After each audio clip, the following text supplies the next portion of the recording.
Hey, it's Kaero, welcome back to the channel. There are 10 new Planeswalkers in Phyrexia, all will be one, and frankly, there's a lot of information to go through. So, I went through it all. I'm going to rank them from worst to best. Without further ado, here we go. Number 10, Koth, Fire of Resistance. This is a 4-mana, 4-loyalty Planeswalker. +2 to search your library for a basic mountain card, reveal it and put it into your hand, then shuffle. -3, it deals damage to target creature equal to the number of mountains you control. And -7, you get an emblem with whenever a mountain enters the battlefield under your control, it deals 4 damage to any target. I want to preface this by saying that Koth is not a bad card, but it's all relative here, and he is the worst of the Planeswalkers in Phyrexia, all will be one. First of all, his +2 only grabs you basic mountains, so it can't even grab dual lands. The +2 also only puts it into your hand, meaning that it does not ramp you. The second ability at -3 is a hefty cost. If this was -1 or -2, it might be more playable, but coming in with 4 loyalty and -3 to destroy a creature that maybe has 4 or 5 toughness might not do it and is very expensive. And Koth's -7 ability, when we're paying -7 loyalty counters on something, we want it to have an impact on the game by itself. Meaning we want to have an emblem or some game-winning effect that basically almost wins you the game or does win you the game. And Koth's does not do it. I understand this could be paired with playing double mountains a turn or something like that where you can play extra lands, but it just requires too much setup and it's not powerful enough on its own. I'm sure that there is somewhere where this is played in Commander or some format with a combo deck, but in terms of general power level, this is pretty low. Next up we have Jace, the Perfected Mind. This is a 4-mana Planeswalker, but it can be played for 3, and you pay 2 life for the Phyrexian blue mana. It comes in with 5 loyalty or 3 if you paid the Phyrexian mana. Can protect itself a little bit with a +1 until your next turn. Up to 1 target creature gets -3, -0, so it's hard for them to attack in on Jace. -2, target player mills 3 cards. Then, if a graveyard has 20 or more cards in it, you draw 3 cards. Otherwise, you draw a card. And -X, target player mills 3 times X cards. So I want to get one thing right off the bat. This is a powerful card. The new Jace is quite powerful, but really only in one archetype, and that is mill. So this is a very narrow card. Still, 4 mana to be able to bring the Planeswalker in, kill itself, and mill an opponent of 15 cards in a 60 card format is nothing to sneeze at.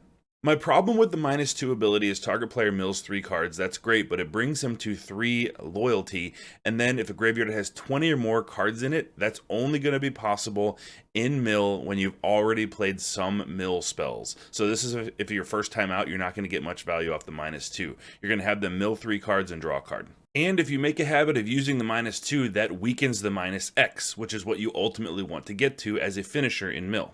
To me, Jace is one of those cards that is very, very powerful when the stars align. When the stars do not align, can kind of fall flat. So the potential is here. The ceiling is very high on Jace in mill, but the floor is kind of low too.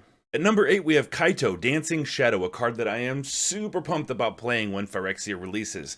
This is a 4-mana Planeswalker, 3 loyalty. Whenever 1 or more creatures you control deal combat damage to a player, you may return one of them to its owner's hand. And if you do, you may activate loyalty abilities of Kaito twice this turn, rather than only once. +1, up to 1 target creature can't attack or block until your next turn. 0 to draw a card, and -2 to create a 2/2 colorless drone artifact creature token with Death Touch, and when it leaves the battlefield, each opponent loses 2 life and you gain 2 life. Kaito has a lot of things going for it. First of all, it's a 4-drop, so it's not that expensive. It has a way to play 2 of its loyalty abilities every single turn, which is fantastic. It's 3 loyalty, it creates a token if you need one, and it can +1 to make your creatures get through. And it is card draw for 0. I think typically what you do is on turn 4, you already have a creature out, right? Maybe it's a rogue, maybe it's a ninja. You play Kaito, you +1. You make sure that their best blocker can't block. You get in maybe with a Death Touch creature where they don't really want to block it. Then you return that to your hand. Then you're able to draw a card or create another 2/2 drone with Death Touch to prevent them from swinging back at you because they don't want their big creature to die, right? Plus, the one that you +1'd on can't attack you back anyway, so you can see how this can kind of snowball as time goes by. I love Kaito. I think he's going to be very, very good. The reason that he's lower on this list instead of higher is because he requires a certain deck. Not every blue-black deck is going to want Kaito. He's very, very good, but not generally good in the way that we would think of the Wandering Emperor, which goes into basically every white mid-range or control deck. At number 7, we have Nahiri, the Unforgiving. This is a 4-mana 5 loyalty Planeswalker or 3-mana 2 life 3 loyalty Planeswalker. +1 until your next turn up to 1 target creature attacks a player each combat if able. Also +1, discard a card, draw a card. And 0, exile target creature or equipment card with mana value less than Nahiri's loyalty from your graveyard. Create a token that's a copy of it. That token gains haste, exile at the beginning of the next end step. I'm going to be honest with you, I wasn't very high on this card the day that it came out. I was like, it seems situational, I'm not sure what deck would want this, but I've come to be a little bit higher on it. First of all, it's not completely obvious at first read, but the first +1 until your next turn up to 1 target creature attacks a player each combat if able. That means that one creature that you choose cannot attack Nahiri, which is cool. They have to attack you, or in Commander they can attack somebody else. Also, the +1 is a great graveyard addition for the 0 ability for Nahiri, and also for Reanimator decks, in standard Invoke Justice decks, which are still probably going to be around in the next standard. And the 0 ability is actually far more versatile than I thought. So if you play this on turn 4 and you have a bunch of 3-drops in your graveyard that you've been trading with another aggro deck, being able to exile them, create a token of them, and attack in could mean a game-winning swing for you. This may also be played in decks like Hammer Time in Modern, where you have Colossus Hammer that gives +10/+10, but it costs 1, but it costs like 8 to equip.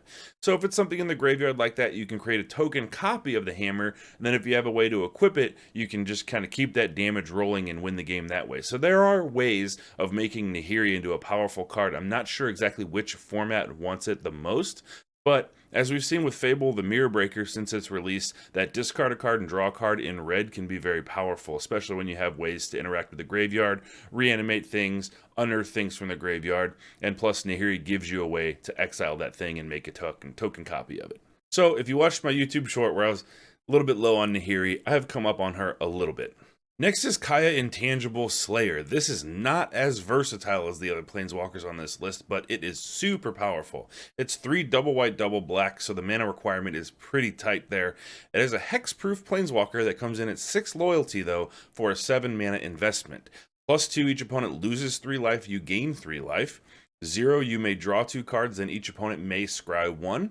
And -3, exile target creature or enchantment. If it wasn't an aura, create a token that's a copy of it, except it's a 1/1 white spirit creature with flying in addition to its other types. The first thing we have to talk about with Kaya is that hexproof. That means the only way that you're getting rid of Kaya when your opponent plays it on you is a board wipe that can exile Planeswalkers or all non-land permanents, something that makes you sacrifice a Planeswalker, which Invoke Despair is really heavy in the meta right now, I understand that, or damage from opposing creatures. It seems to me that Kaya wants to do the Orzhov thing, which is to slowly grind your opponents down, and 7 mana is a lot to do that. It's not going to come down and have a massive effect right away, but the +2, each opponent loses 3 life and you gain 3 life is good in 60 card 1v1 formats.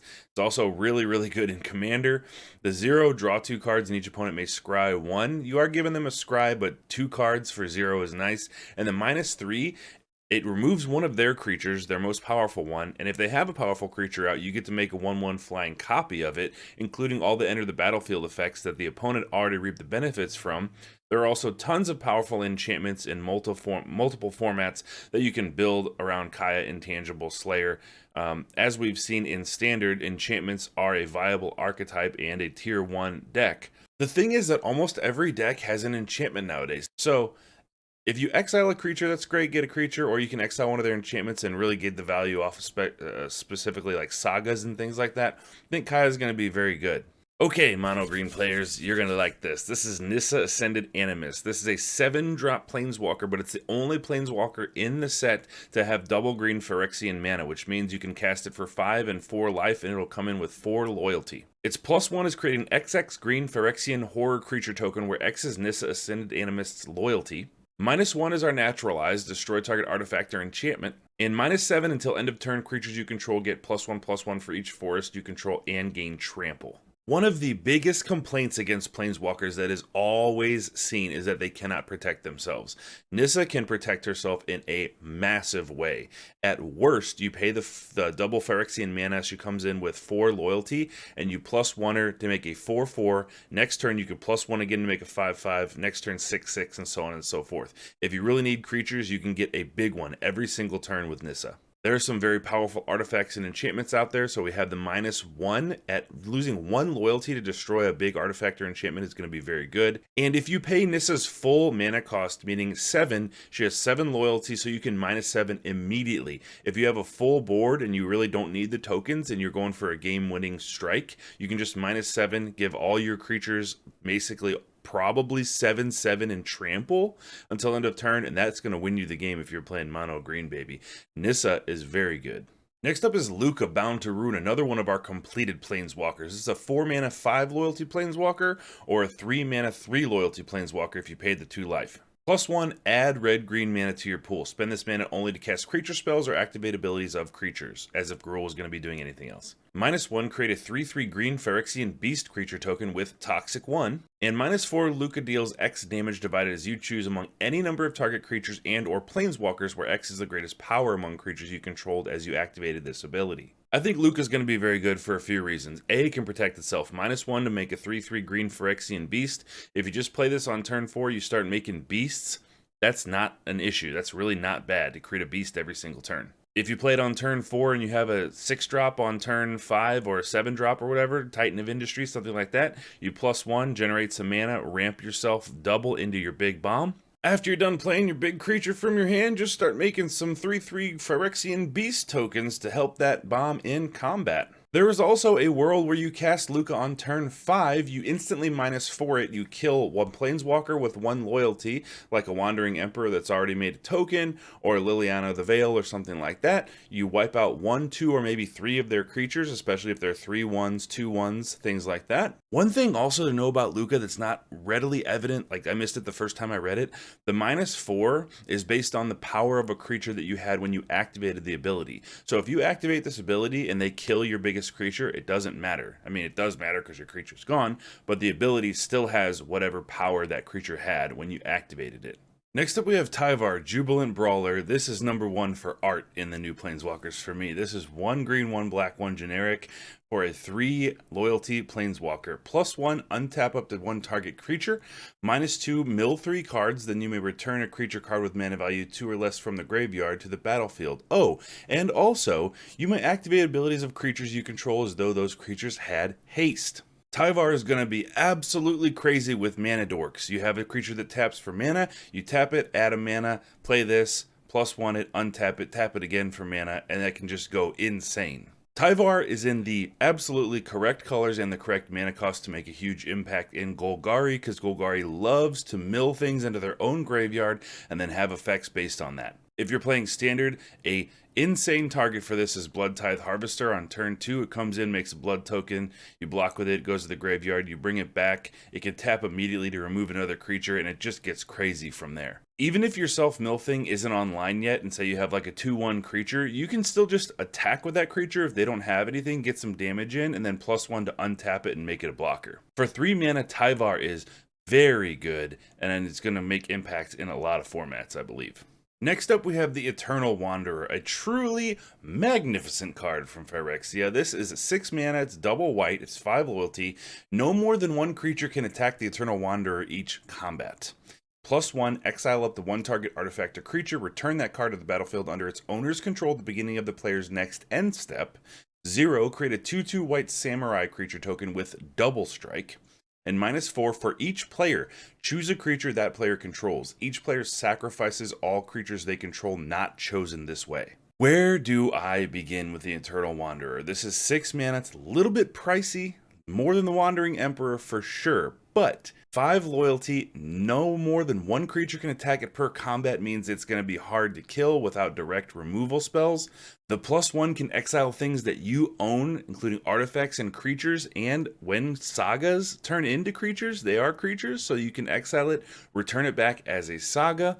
You can take the opponent's creature that matters the most, and on your turn, exile it, and they do not get it back until their end step, meaning they take their next entire turn without that creature. The 0 to create a 2/2 token with double strike pairs really well with Anthem effects. If you can make that a 3/3 or a 4/4, that is an insane creature that can be generated every single turn. And the -4 is, for all intents and purposes, unless all their creatures are incredibly good, it is a nasty board wipe.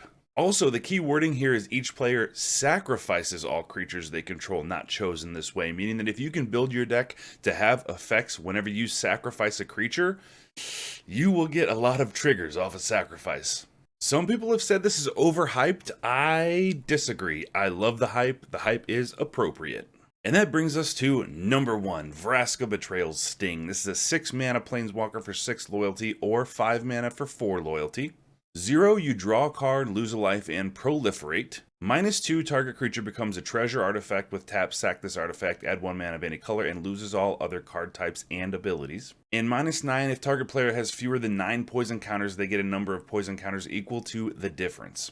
So let's talk about Vraska's first ability really quick. It's 0, but it also proliferates. So it's 0 to draw a card, lose a life, and proliferate, meaning that when you proliferate, Vraska is going to get a loyalty counter because you choose a permanent with counters and add another one of that type. So she'll go to 7. She also proliferates all your other Planeswalkers. In formats where -1/-1 counters exist, she can proliferate every single turn. The -2 can take the biggest creature your opponent has and turn it into a treasure token, and this can be done every single turn without plussing her 3 times in a row. And the -9 basically gets the opponent to death's door. Even if you're not in a poison or toxic focused deck, the -9 giving them 9 poison counters and then just being able to proliferate. Say she's at 10 loyalty, you -9, next turn you proliferate, that's game over. Or if you're able to get a toxic counter in there, or you have another card that proliferates, that can just be devastating. This is a game ending, basically, ultimate.